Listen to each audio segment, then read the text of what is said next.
For the past 3 years, the team at Ubisoft Quebec has embarked on their own epic voyage, creating the world of Assassin's Creed Odyssey.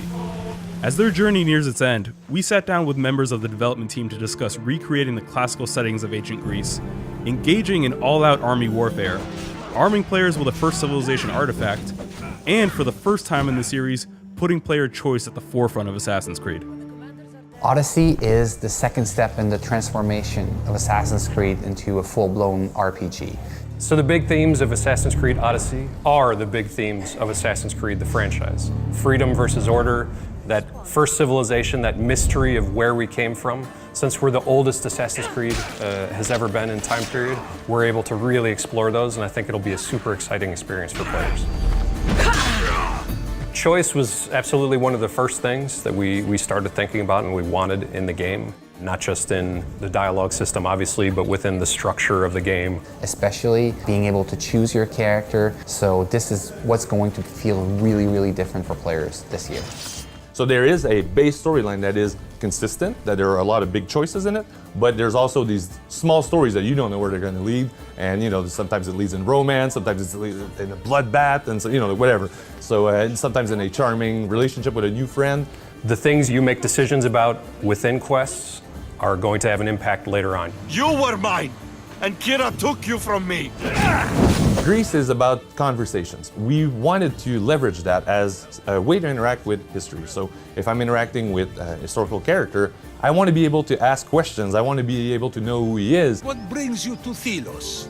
We cannot have a conversation with Socrates and make players feel that they are really reliving history without choice. Am I gonna save this guy? Am I gonna let him die? So asking myself questions as a player that are very deep and that could impact the choices, yes, at the end. What exactly is justice? I think it's interesting to build relationships that are not just stopping at a quest. That sense of interest, that sense of seduction, that sense of playfulness with it as well. Very poetic for someone covered in blood. I like it. It's not everybody that can be seduced in the game, but there are occasions where you will meet people that, when the little heart appears, it's like, oh, I don't know, that dude or that girl, what am I going to do? So I also found this. But we also have friendships that gets built over time in the game. Two sides of the same coin.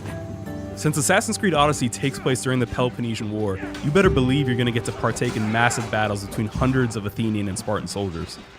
We knew we needed to recreate that and to give the player that opportunity to engage in these huge battles with hundreds of soldiers on each side. And you're going to use every ability you have, every ounce of strength and adrenaline that you can muster to face off against these huge battles.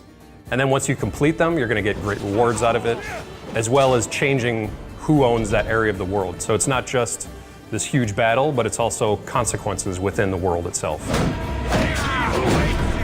The special abilities are a way of expanding what abilities have always been, which is a way to more customize your playstyle. For us, we push it even farther because we use the broken spear of Leonidas as that access to even bigger and better abilities.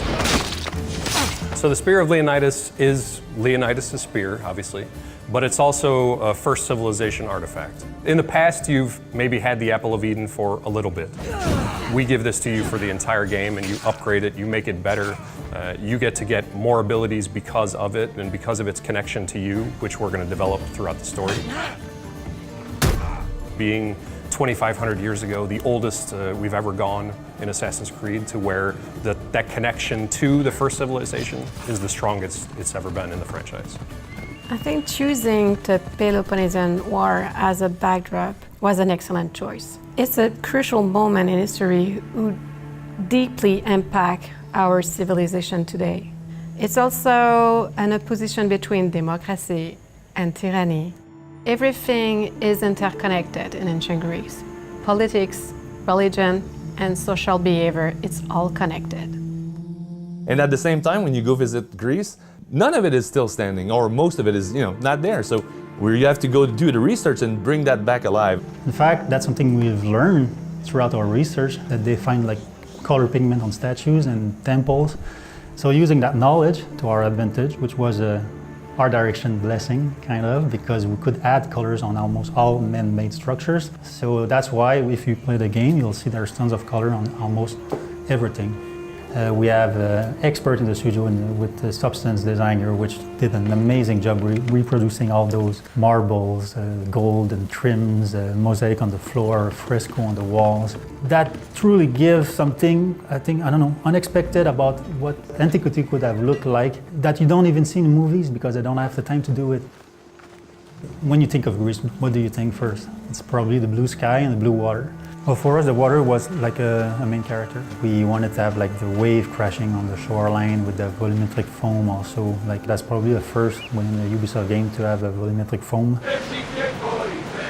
It's a good thing that foam is so detailed because you'll be making quite a bit of it as you stir things up in Odyssey's naval warfare. We're making the sea really alive by bringing back naval. We have sharks, whales, it's raw, it's up close, you can cleave ships in two, put other ships on fire. It brings that whole dynamic on the sea. Because we wanted the ship to be your home. It is your home base, it's where you meet Barnabas, who's your captain and your good friend. As you add people to the ship, you can recruit people from the world to join your ship and travel with you. I met this character, I helped him, I recruited him. Oh, he's there. Who has that? If you took a snapshot of your boat and showed your crew, I won't have the same crew as you. Nobody here will have the same crew. You're going to find them in quests. They're going to be people that you talk to and you can ask them to join you on your ship. And then the other way that you're going to get them is to recruit from your enemies, from mercenaries, from cool-looking characters that you might see in the world or people that have really good stats. Making it not just about, okay, here's a bunch of enemies in front of me, I need to wipe them all out. It was more of, okay, here's a bunch of guys. Ooh, that guy's really interesting. I'm going to go get him.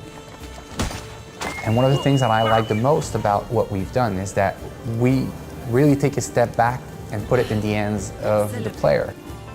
Well, for me, this team that I have now at Ubisoft Québec, and we've been growing this team since 2005 to be, and this is our ultimate goal, was to build a game like Odyssey. The word Odyssey for our game really comes out as the thing, you know, like you'll be going on an epic journey, and that's what we wanted.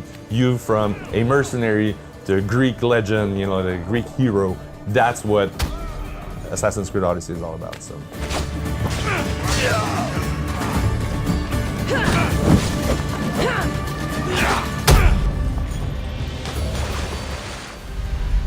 Assassin's Creed Odyssey, available October 5th.